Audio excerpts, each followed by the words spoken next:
BRS party త్వరలో బంద్ కాబోతోందా? BRS పార్టీని close చేద్దామని బీఆర్ఎస్ నాయకులే ప్రయత్నం చేస్తున్నారా అంటే అవుననే సమాధానం ఇస్తున్నారు కొంతమంది రాజకీయ విశ్లేషకులు. ఇక ఇదే అంశానికి సంబంధించి మనతో మాట్లాడేందుకు ప్రముఖ రాజకీయ విశ్లేషకులు, ప్రముఖ సీనియర్ జర్నలిస్ట్ సిఎస్ రావు గారు మనతో ఉన్నారు. ఆయనతో మాట్లాడదాం. Sir hi sir. Hello Krishna. Sir, త్వరలో బీఆర్ఎస్ పార్టీ దుకాణం బంద్ కాబోతోందా? బీఆర్ఎస్ని క్లోజ్ చేద్దామని బీఆర్ఎస్ నాయకులే భావిస్తున్నారా అంటే ఏం చెప్తారు సార్? సో దానికి ఆమోద ముద్ర వేసేలా మాట్లాడారు బీఆర్ఎస్ పార్టీకి సంబంధించిన సీనియర్ లీడర్ కడియం శ్రీహరి అనేది ఇవాళ అన్ని పేపర్లో వచ్చినటువంటి న్యూస్. వాళ్ళు లోక్సభ ఎన్నికలకు సంబంధించి సన్నాహక సమావేశాలు జరుపుతున్నటువంటి క్రమంలో సీనియర్ నాయకులందరినీ కూడా పిలిచి వ్యూహాలని రచిస్తున్నటువంటి క్రమంలో కేటీఆర్ అధ్యక్షన జరిగినటువంటి సమావేశంలో కడియం శ్రీహరి లాంటి సీనియర్ లీడర్ మనకి బీఆర్ఎస్ పార్టీ అనేది కలిసి రావట్లేదు, దాని బదులుగా మళ్ళీ దీన్ని క్లోజ్ చేసేసి మళ్ళీ మనం టీఆర్ఎస్ పార్టీని రివోక్ చేసుకుందాము అనేటువంటి ఒక సలహా ఆయన ఇచ్చినట్టు కూడా ఇవాళ అన్ని న్యూస్ పేపర్లో వచ్చినటువంటిది. ఓకే, అంటే బీఆర్ఎస్ పేరు మనకు కలిసి రాలేదు, సో బీఆర్ఎస్ కాకుండా టీఆర్ఎస్నే పరిగణిద్దాం అనే సలహా ఇచ్చారు. అనే సలహా. ఓకే, తెలంగాణ అనేటువంటి ఆ పదం లేకపోతే సెంటిమెంట్ అనేది రావట్లేదు, ఇది మన పార్టీ కాదు అనేటువంటి ఫీలింగ్లోకి తెలంగాణ ప్రజలు వెళ్ళిపోయారు. కాబట్టి మళ్ళా తెలంగాణ అనేటువంటి పదాన్ని యాడ్ చేసి తెలంగాణ అనేటువంటి పదం ఉన్నటువంటి టీఆర్ఎస్ పార్టీని మళ్ళా రీవోక్ చేద్దాం అనేటువంటి ఒక ఆలోచన కలిగించేలా కడియం శ్రీహరి కేటీఆర్కి చెప్పారని, కేటీఆర్ ఈ విషయాన్ని కేసీఆర్కి చెప్పారని కూడా తెలుస్తుంది. ఎప్పుడైతే 2023 అసెంబ్లీ ఎన్నికల్లో బీఆర్ఎస్ పార్టీ అధికారాన్ని కోల్పోయిందో ఆ రోజు నుంచి కూడా బీఆర్ఎస్ పార్టీని క్లోజ్ చేయాలి అనేటువంటి టాకు ఆ పార్టీలోనే అంతర్గతంగా బాగా నడిచింది. అసలు జాతీయ రాజకీయాల్లో తన మార్క్ రాజకీయాలను చూపించాలని, అలాగే జాతీయ రాజకీయాల్లో చక్రం తిప్పాలనే ఉద్దేశంతోనే కదా కేసీఆర్ గారు టీఆర్ఎస్గా ఉన్న పార్టీని బీఆర్ఎస్గా మార్చింది. టీఆర్ఎస్ ఉన్నటువంటి పార్టీని బీఆర్ఎస్గా మార్చి జాతీయ స్థాయిలో కీలకంగా ఉండాలని, జాతీయ స్థాయిలో ఒక ప్రత్యామ్నాయంగా ఎదగాలని అసలు నరేంద్ర మోడీకి కానీ కాంగ్రెస్ పార్టీకి కానీ లేదా బీజేపీకి కానీ అసలు వాళ్ళకి ఆలోచన లేదు భారతదేశాన్ని డెవలప్ చేయాలని. మన దగ్గర ఒక మంత్రం ఉంది, దాన్ని ఎజెండా ఉంది, ఆ ఎజెండాతోటి భారతదేశాన్ని మనం అద్భుతంగా ప్రపంచంలో తీర్చిదిద్దచ్చు. తెలంగాణని ఏ విధంగా మనం బంగారు తెలంగాణ చేశామో అదే తరహాలో తెలంగాణ మోడల్ను చూపించి భారతదేశంలో మనం దేశకి నేతగా ఎదగాలి అనేటువంటిది ఒక ఆలోచన చేశారు కేసీఆర్. దానికి సంబంధించిన వనరులు కూడా మా దగ్గర ఉన్నాయి, డబ్బు కూడా మా దగ్గర ఉంది. అవసరమైతే భారతదేశంలో ఉండేటువంటి ప్రాంతీయ పార్టీలు అన్నిటికీ కూడా పెట్టుబడి పెట్టి లోక్సభ ఎన్నికల్లో 100 టార్గెట్గా చేసుకుని 100 మంది ఎంపీలను గెలిపించుకునే ప్రయత్నం చేస్తాం. ఇవన్నీ కూడా చెప్పినటువంటి మాటలే కేసీఆర్. చెప్పడంతో పాటు నరేంద్ర మోడీని గద్దె దింపడమే నా టార్గెట్ అని కూడా చెప్పారు. సీన్ కట్ చేస్తే తెలంగాణలో అధికారం కోల్పోయింది.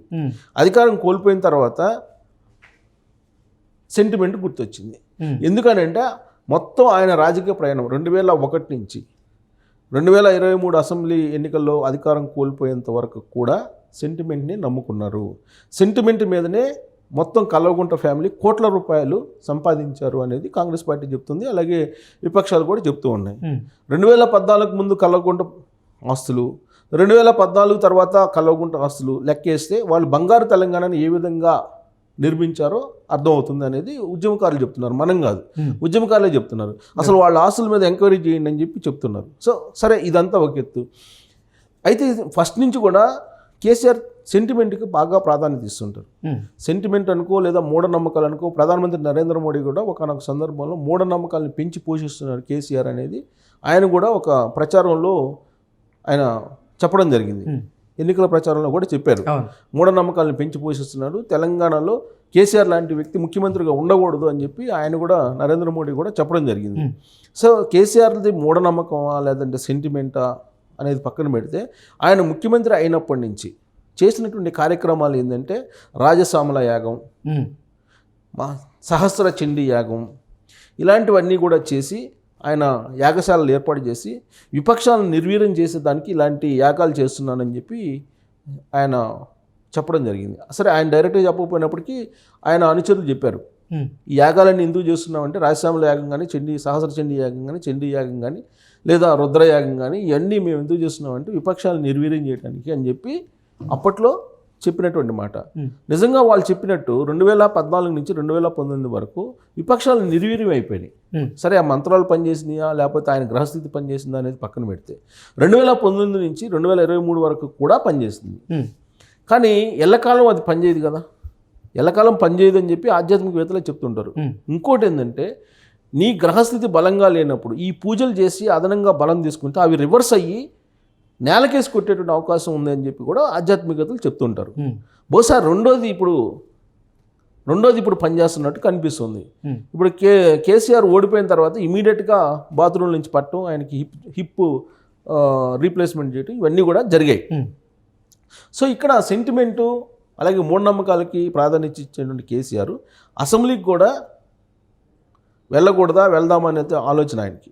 అలాగే సచివాలయం కొత్తది కట్టారు కానీ ఆయన ఏ రోజు కూడా వెళ్ళాలి. 1-2 సందర్భాల్లో తప్పి ఎప్పుడు కూడా సచివాలయానికి వెళ్ళాలి. కేవలం ప్రగతి భవన్ అక్కడ మాత్రమే ఆయన పరిపాలన సాగించారు. ఆ ప్రగతి భవన్ ప్యాలెస్లోనే, ప్రగతి భవన్ విలాసవంతమైన భవనంలోనే మొత్తం నడిపించారు ఆయన. సో ఆయన ఆ సచివాలయం కట్టేటప్పుడు కూడా 5-6 ప్లేసెస్ని చూపించారు. అక్కడైతే నాకు కలిసి రాదు, సాగర తీరంలో నాకు ఇక్కడ చెస్ట్ హాస్పిటల్ అని, లేదా ఎర్రగడ్డ హాస్పిటల్లో అది చెస్ట్ హాస్పిటల్ అక్కడ, లేదంటే ఎర్రమంజిల్లో విద్యుత్ సౌధ దగ్గర కానీ, ఇలా రకరకాల ప్లేసులను అప్పుడు చూసి మూఢనమ్మకంతో అక్కడ కట్టాలని చూస్తే అప్పట్లో కాంగ్రెస్ పార్టీ వ్యతిరేకించింది. సరే ఎట్టకేలకు ఆయన సచివాలయాన్ని కట్టారు. సచివాలయాన్ని కట్టినప్పటికి కూడా సచివాలయానికి వెళ్తే అధికారం కోల్పోతారని చెప్పి ఎవరో చెప్పారని చెప్పి. ఓకే. సో ఇప్పుడు సీన్ కట్ చేస్తే అధికారం కోల్పోయింది. అధికారం కోల్పోవడానికి ప్రధానమైనటువంటి కారణం ఏంటి అని చెప్పి విశ్లేషించుకోకుండా ఎక్కడ తప్పులు జరిగినాయి, 2014 నుంచి 2023 వరకు 10 సంవత్సరాల పాటు అధికారం ఇస్తే తెలంగాణ ప్రజలు, తెలంగాణ సమాజం ఏం చేసాము అనేది రివ్యూ చేసుకోకుండా, కాళేశ్వరంలో 1,00,000 కోట్లు పోయింది విషయం చెప్పకుండా, కాళేశ్వరం కుంగిపోయింది అనేది విషయం బయటికి చెప్పకుండా, అలాగే విద్యుత్ 24 గంటలు ఇస్తున్నాం అని చెప్పేసి అక్కడ కుమ్ముకోవడం చెప్పకుండా, ఇవన్నీ చెప్పకుండా, అలాగే ఎఫ్సిఐకి సంబంధించి పౌర సరఫరాల శాఖలో ఇప్పుడు దాదాపు 50,000 కోట్ల రూపాయలు బకాయిలు ఉన్నాయి, అప్పులు ఉన్నాయి అని అంటున్నారు. సో ఇవన్నీ చెప్పకుండా మేము ఓడిపోవడానికి కారణం టీఆర్ఎస్ పార్టీ నుంచి బీఆర్ఎస్ పార్టీ చేయటమే అని చెప్పి అది కలిసి రావట్లేదు ఆ పేరు అనేది ఇప్పుడు మొదలైంది. సో ఆ పేరుతోటి జాతీయ స్థాయి వెళ్ళాలని మహారాష్ట్ర వెళ్ళాడు, హర్యానా వెళ్ళాడు, పంజాబ్ వెళ్ళారు, ఒరిస్సా వెళ్ళారు, పశ్చిమ బెంగాల్ వెళ్ళారు, అన్ని రాష్ట్రాలు తిరిగి వచ్చారు.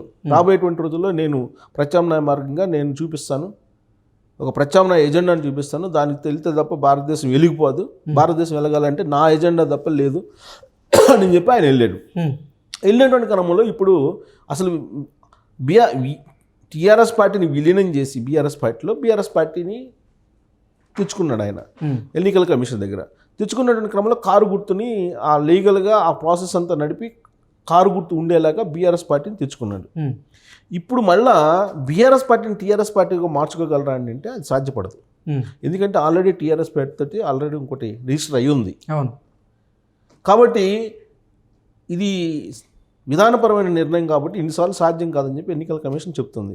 కానీ ఇప్పుడు మళ్ళీ టీఆర్ఎస్ పార్టీగా దాన్ని మారిస్తేనే మనం అధికారంలో రాగలం అనేటువంటి ఒక మూఢనమ్మకాన్ని ఇప్పుడు క్యాడర్లోకి తీసుకెళ్ళింది. అంటే బీఆర్ఎస్ పార్టీ ఉన్నంత వరకు మనం అధికారంలో రాము అని చెప్పేసి వాళ్ళే డిసైడ్ అయిపోయారు. లోక్సభ ఎన్నికల్లో కూడా బీఆర్ఎస్ పార్టీ తరపు నుంచి వెళ్తే మనం గెలవలేము అనేది డిసైడ్ అయ్యారు ఇండైరెక్ట్ గా. అసలు అంటే ఇప్పుడు బీఆర్ఎస్ని మళ్ళీ టీఆర్ఎస్గా మారిస్తే మళ్ళీ జాతీయ రాజకీయాల్లో చక్రం తిప్పాలన్న కేసీఆర్ ఆలోచనలు సార్.